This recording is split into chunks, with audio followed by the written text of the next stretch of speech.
In such an amazing country where it is so possible to achieve so much, I often wonder why there's so many people that are stuck and why I think they actually choose in some ways to stay there. Now, this is not a fun thing to try and unpack and think about and come up with concepts and solutions to. However, for some reason, my sick brain likes to try and do it.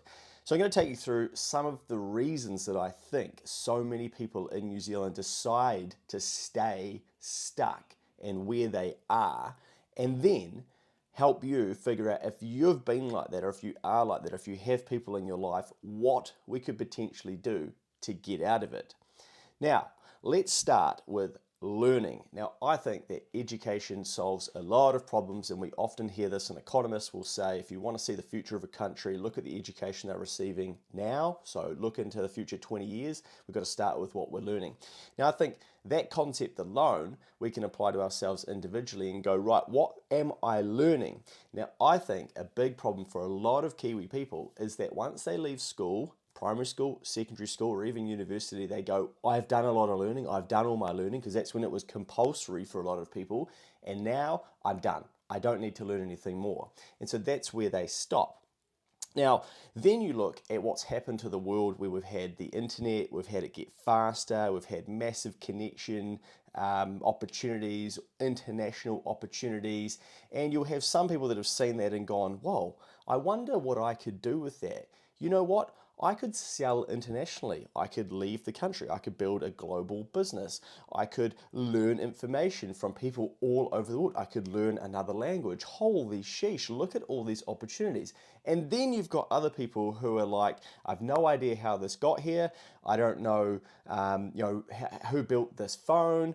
Capitalism sucks. I read that online somewhere. I'm going to then go on my phone that's been shipped to me internationally and I can finance it because I can't afford to buy the whole thing now. I'm going to go on the internet and I'm going to tell people that they're assholes in the comments and that the world's against me and it's so unfair and that you don't understand and it's easy for you to say, etc. And you think, oh, what happened? How did this person go and do all of that? And this person stayed there. So I think it comes back to learning. A lot of people don't want to learn anything further and they are done. They're done by the time they get out of school. However, learning doesn't stop. And if you go and look at people like Charlie Munger, Warren Buffett, and a lot of successful people, they'll tell you about how much they read, how much they've had to learn, and how learning is fundamental to continue doing because life in the world is always changing. So, what people do is they don't want to learn, but then they've got to fill their time up with something. So, what do they do with that time? Unfortunately, then they turn to distraction. So then they start to fill their Facebook feed, their Instagram feed, their TikTok feed, their mind with utter bullshit that makes their life worse. And then what they don't realize they're doing is they're actually learning from that stuff and that's rotting their brain. And then they go and start spitting it. Because what we see, what we hear, what we're thinking about becomes what we start living out. So if you find somebody who's scrolling and scrolling and scrolling and they're learning all this shit that's not making their life better, they don't think that they're learning, but they're learning it all of that stuff and that data, and then their brain is then regurgitating it back out into the world. So, that, to be fair to those people, is how the brain works. It is wanting to look at all of the negative and all the risk and spot it and be like, whoa, whoa, so the media are, throwing all this stuff at us as well, and that's what drives clicks. And so negativity always succeeds in the world, which sucks, but it's just how our brains are wired. So I think learning, stopping at school, and then people deciding from there, like, I'm not going to do anything more, it creates a big issue. Now, the other thing on that is that I don't think people are conscious of what they're putting into their brain. So often what I'll say to people is, why don't we swap out what's not serving you well? So it might be people, it might be the types of things you are learning about, it might be socials, so unfollowing unhealthy shit that is bringing you down. It might be unsubscribing from emails that you're getting, encouraging you to buy things. And once you start to consciously swap out negative stuff for positive stuff, all of a sudden you've made a decision to start with, but then more of it starts to show up in your life and you start to snowball the other way. Now, just before I started recording this, I got a message from somebody who said, I want to thank you for all of the content that you've put out there. This year, my husband and I, we sat down, we did a budget together, we tracked all of our net worth, we started investing, and then they just rattled off all of these different things that they have started to do. Now, what changed for that person? Well, obviously, they were looking for some form of education. They were sick of where they were. They were sick of being stuck. A lot of people, I don't think, are actually sick of being stuck. So they stay there and they tell everybody how bad their life is and how it can't be fixed and it can't get better and I can't get ahead and you don't understand. So they actually want to stay there because it's very comfortable to stay there. And as soon as someone pops up and they're doing really well, they have to attack them because they're basically attacking what they believe isn't possible, but they need to believe that it's not possible because they want to stay there. Anyway, so this person starts listing out all of these things that they've done.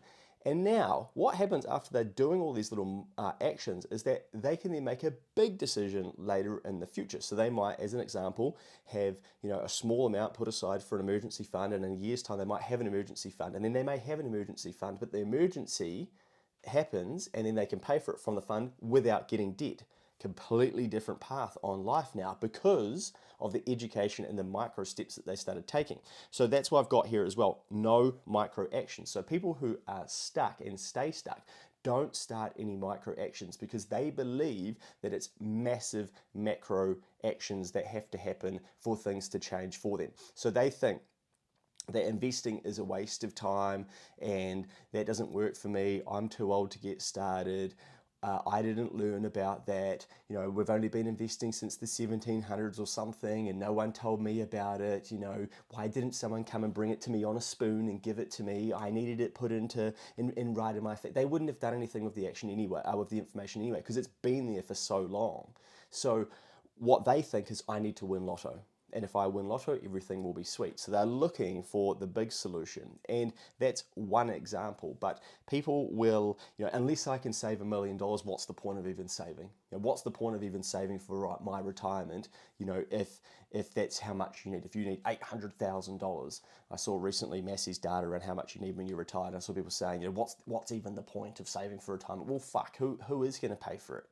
Yeah, if you're not going to pay for it and prepare for yourself, who is going to have to pay for that? You're basically telling the world that you want other people to pay for you. So for a lot of us, once we move in micro actions, we don't know what they're going to turn into, and a lot of people don't start with micro actions because they again, I think they just want to stay stuck there and they can't see that the micro actions will turn into big things because they haven't maybe learned about compounding or understood that this stuff can happen. Because again, they're filling their mind with, well, it can't be me, why me? And they gotta have to stay there. So that brings me to people who they surround themselves with. So don't you think, like, let's use this lady as an example. She obviously doesn't want to be stuck anymore. So she decides, I'm going to go and get around some people who aren't stuck and who are going to help me be unstuck. Now, people who want to stay stuck, I don't think they do that. What do? They go and find content around why everything's hard and why everything's against them and why people don't understand. And by this stage of the video, these people they're either leaving a negative comment and they'll pick out one example in this and be like, that's not applicable to everyday people. And that's them doing it, basically. Oh, I can't see the principle behind this because they're still stuck. They're still stuck at that. This didn't have one specific thing for me or something that they wanted to do. So then they've got to tell people like, this doesn't work. This is not relevant. And so then they keep themselves there. Instead of what their brain should do is, oh, okay, what's the one thing that I could do? But their brain can't help them do that because that's taking responsibility and ownership and accountability. But they haven't got themselves there to understand that that's what they need to do, and that's how the brain works, because instead they're defaulting into blame, excuse, deny, because going back to earlier, they haven't done the learning. So they haven't wanted to learn, why do I think like this? Why do I go back to the negative? Why am I blaming people? Why am I blaming the government? Making excuses for things, denying things, not celebrating other people's success at stuff, because that's what your brain is trying to get you to do, to live below the line. But then once you learn that, you're like, oh shit, I don't want, that's not what's going to create a good life. I need to take ownership, accountability, responsibility, and learn some of these sorts of mental models. Then, we can improve our life. But what we do is we surround ourselves with bullshit on social media and in our life and reading the newspaper and then the people that we hang out with and they all act the same. And then we wonder why we're fucking exactly the same as them. Well, we've bubbled ourselves with people who aren't trying to get unstuck. So if I was stuck, the first thing that I would be trying to do would be figure out who can I hang around or put in front of me, listen to, read, and be around that have got unstuck so I can figure out, okay, what lessons can I grab onto? So the people that you surround yourself with are so important. Now, this brings me to comparison and goals. Now, I think one of the main reasons that a lot of Kiwi people feel stuck is that they're comparing themselves to past generations or what people had before them. And two, they don't actually have any goals of their own. So they inherit goals of what they saw a generation before them doing. So, as an example, it might be, getting on the property ladder. Where does the ladder go? No one knows, but that's just a saying that people made up. And, again, it's, there's no critical think. Okay, what? Anyway, so they see, what a prior generation had, so then that becomes their goal. And when it's hard to do, then it's like, right, bang, I'm stuck. This is bullshit. How come they could have that and I can't? This is unfair. You don't understand. And then there's someone who comes along and goes, whoa, man, things have really changed in the world. I learned about that. I can see that happening. This doesn't make sense. I'm not entirely sure why, but I think I need to start investing earlier, eh? I think I might have to start increasing my income. Whoa, man, this inflation thing, it hasn't really been here for a lot of time. Man, things are going to get more expensive. What's my solution? I probably need to think about increasing my income. But, that's someone who's learning and they're thinking, okay, what are my micro actions? And they're going, right, I've got to get in control of this ownership, accountability, responsibility. Someone who sees inflation's like, well, who cares? It's like, it's a global thing. I read about it online. It's a global thing. It's happening everywhere. And you're like, yeah, cool, man. It's like things are still getting more expensive. So what do we do? Oh, chill out. Oh, so, and then it's like, oh, okay, hey, now your medical costs are going to be more. Oh, this is bullshit. Like, why should I have to pay for it? The same person who's like, oh, don't worry about it, it's a global thing. And now they're acting like that. Or, well, this is what's happened. We create a lot of money. You wanted free money, when you were working. Oh, it's nothing to do with me. I didn't make those decisions. Deny. Oh, okay. So there's no form of trying to learn, okay, what's going on here. And that's just an example that I am giving you. So you'll see this play out countless times. But going back to the point, people compare themselves to what other people once had and they become their goals and they're not actually thinking what do they want. And as soon as they believe that it's not possible to achieve it, then they decide to stay there. That's it. I can't do it. You don't understand.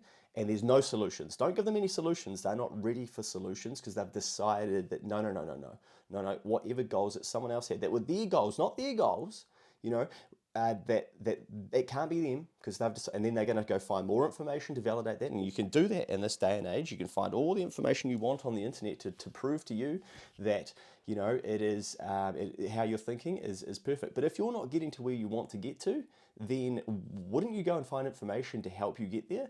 But no, because people don't then have goals, they don't go and do that. So then they just decide to stay stuck instead. Now, for me, this year, 2024, I went to a conference with a good mate of mine in America. And we went and we learned, and it was 4 days intensive learning. Just getting smashed around. There's 14, 12, 10-hour days learning stuff to then come back and go, right, now I'm back into it. Then, before the year was out, I paid about $5,000 to go to Bali, to go in 2025 or even 2026 and learn from some people who are doing some things that I want to do.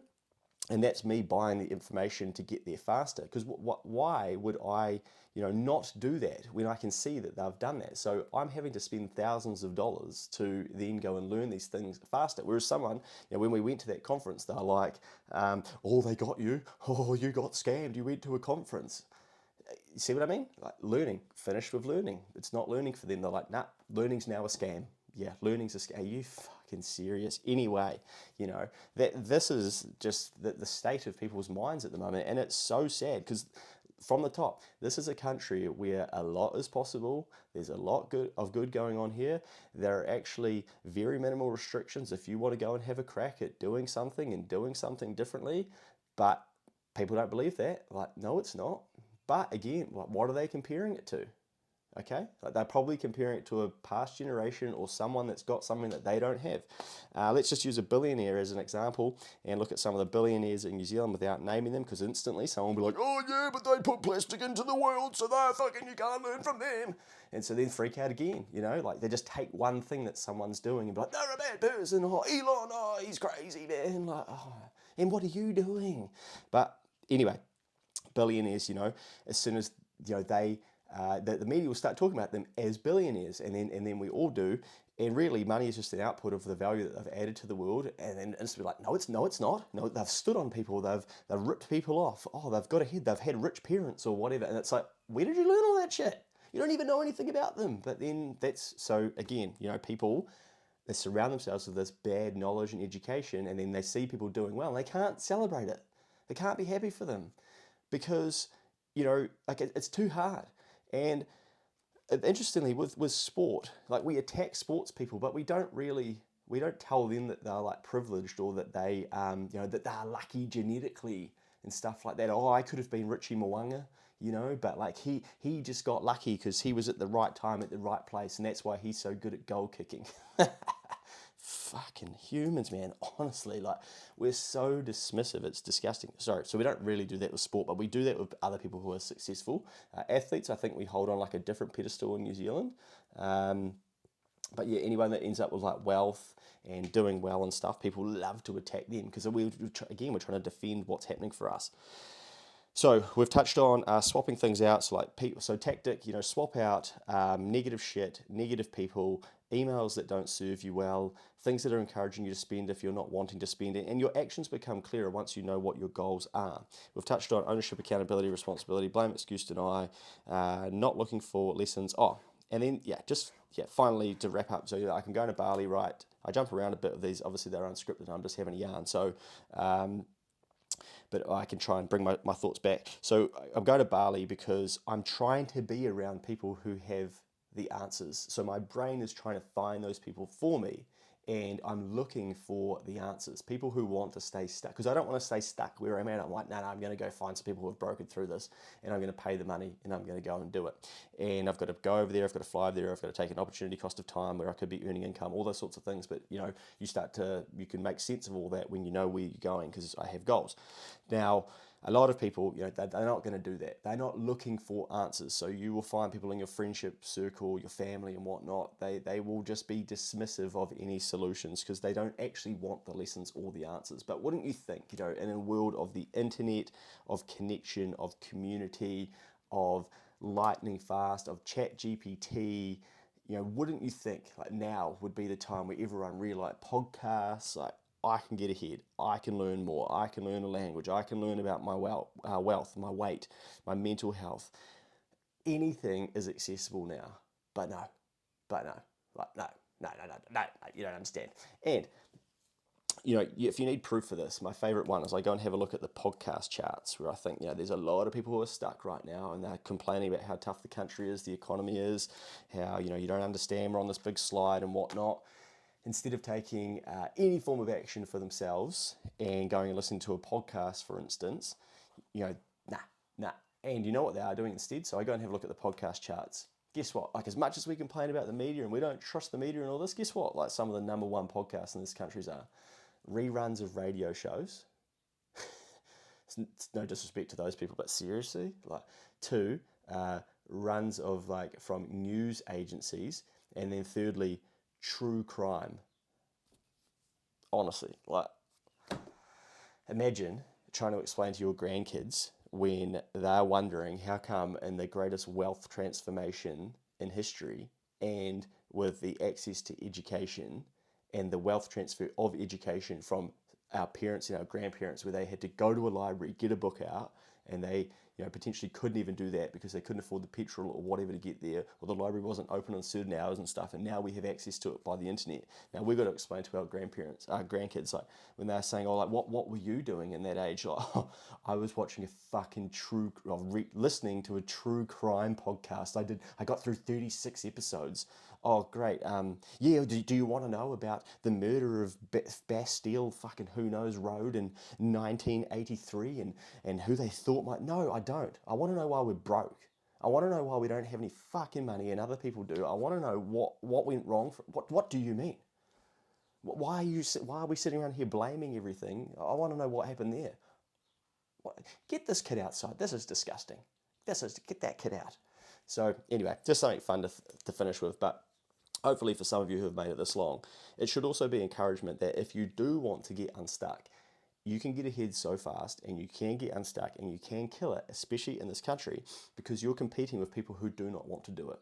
And instead of watching something like this or going on a path like the lady to learn a bit of education, to start tracking her wealth, to start tracking her money coming in, her money going out, and having a conversation with her partner, all these things are they're pretty major things. Well, they're micro, but they become majors as they snowball over time. Instead, now you're competing with people who want to go around leaving negative comments all the time, who want to look in the mirror. They know deep down they're not that happy with themselves, but they have to convince themselves that it's the food's fault and everything, and like there's all data to back all the stuff up, but then they're still not going to do anything about it in a world where there is so much opportunity and so much out there for us. So if you want your piece of it, first you have to get yourself unstuck. You've got to tidy up your mind, and then you've got to figure out what your goals are, what your actions are, surround yourself with the right people, get closer to learning and keep learning. Ignore the people who are going to have a crack at you, because then they're going to get jealous and envious, and then you're going to have to learn more about yourself around how you're going to deal with that and being an outcast from your friendship group that you didn't used to be,